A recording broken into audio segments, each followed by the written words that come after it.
What's up, Meister? It's your boy Buckmeister. Twice the nice that you used to. Bam! We are here today and we are talking.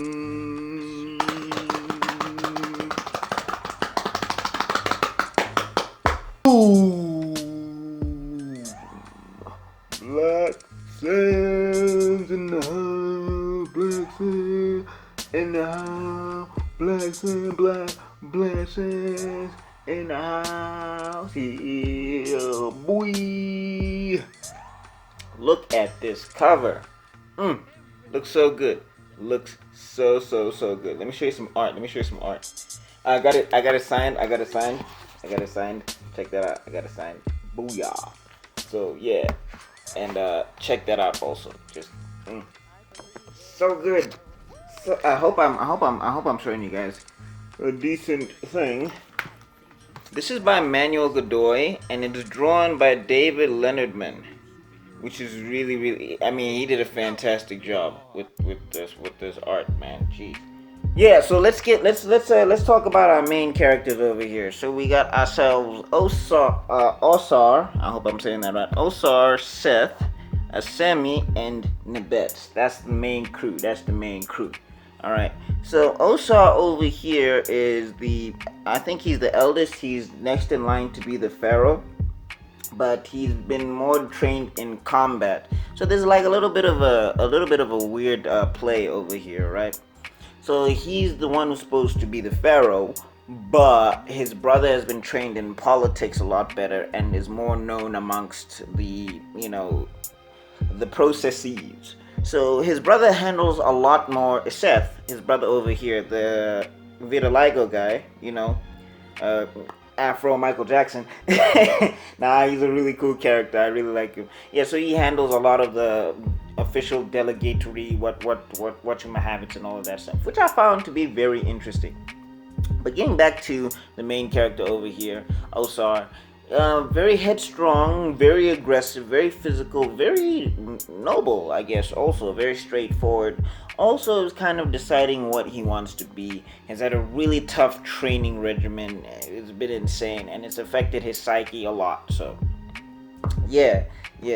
I'm really digging his character. I'm really digging his design. Yeah, and I'm willing to see where he goes as a character because there's a lot that's already there, but there's also a lot of room to grow. So Manuel Godoy has a lot of space to play with this character over here.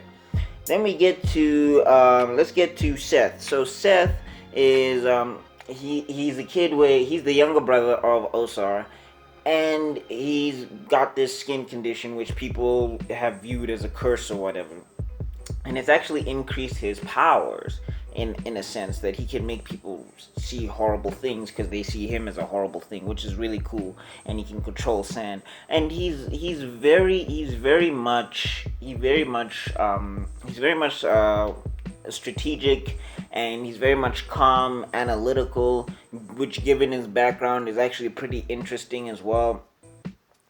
And he has this thing where he's good with rules, and he understands not only political intrigue but like the political relations between countries and stuff. So he's probably going to serve as an advisor, which is really cool. And then we get Nibet. So Nibet is this chick where she's got like shape-shifting powers and powers to like a lot of powers based around espionage, which is really interesting. And yeah, I would say she's very family orientated in a sense as well, and she loves her brothers, but she is all about that girl power, not in an annoying way, in a really cool way. You'd have to read the book to get the details on that. But yeah, I'm really liking her character as well. There's not a character that I found weak in this story, actually, to be honest. Any character that I think is weak is just because they need to expand upon the story. Then we get Asemi. So now Asemi is the youngest of the siblings, I think, but she's also possibly the most powerful. She can actually control all the elements. So we're talking fire, rain, everything. She can control weather, basically. She's like, she's like Storm in Egypt as a baby, as a princess. Which is, well, not a baby, like, you know what I mean. Anyway, yeah.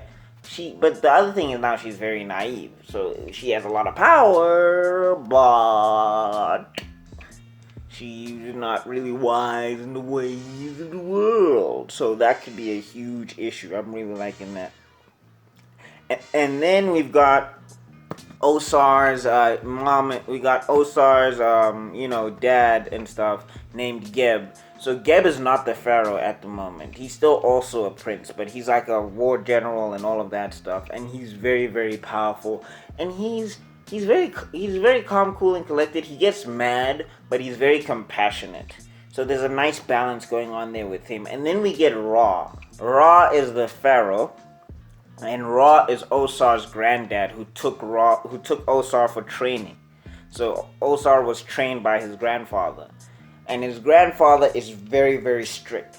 Very strict, very much the pharaoh must be perfect. Osar's not even supposed to lose in battles, according to this dude. You're not supposed to lose fights as the pharaoh. You're supposed to be unstoppable and unbeatable. That's apparently the rules of the pharaoh for Ra. But the other thing is, Ra doesn't want to be worshipped as a god, which I found very interesting, because there's this whole thing where they have ancient gods, and as much as he's touting the perfect image of a pharaoh, he doesn't want to be worshipped as a god. He'd rather have people worship other things or find faith in other things instead of finding faith in him, which is something that he's purported through this society of his that he's ruling. And in his caste system, also people are treated with respect. Like, just because you're of a lower class, you're not treated as being part of a lower class per se. Like, you get the chance to own stuff. If your shop is destroyed, it will be replaced depending upon the situation. It's a very interesting dynamic with that character where we don't know how he is exactly. Is he this dictator, or is he this, is he just stern? Maybe he's just stern, I think that's... And also, why is Osar next in line instead of his father, Geb? There's a lot of things going on here, guys. The action is phenomenal. I don't want to give too much about the story and why everybody's chasing what they're chasing. There's Spartans involved, and I'm really digging this world that Manuel Godoy has built. You know what I'm saying? And it's not even like it's an exclusively black thing. Everybody's got some shine time in there, which I really like as well. And yeah, it's just exploring like civilizations and all of that stuff. And there's no inherent bad people. There's people who do messed up things, but their motivations and, if you try and understand where they're coming from, it's really, really interesting. For all you conspiracy nuts out there, there's something in there for you as well. There is the Anunnaki. The Anunnaki is in there, and there's also these aliens that are from a planet called Nibiru that are just working things in the background. I think they're the closest thing to a villain in this story. The closest thing. I say Spartans are second, but you'd have to read to find out why. But I mean, again, there is motivation. They're not just Spartans. Yeah, man. So I really enjoyed this book. I definitely think you should pick it up. If my recommendation is not enough, Michelle Obama and Bleeding Cool fans of this book, so that should tell you something. Shout outs to the Obamas. Not that they freaking know who I am anyway. But yeah. So if I have to give this book a rating, I'm going to give it 5 books.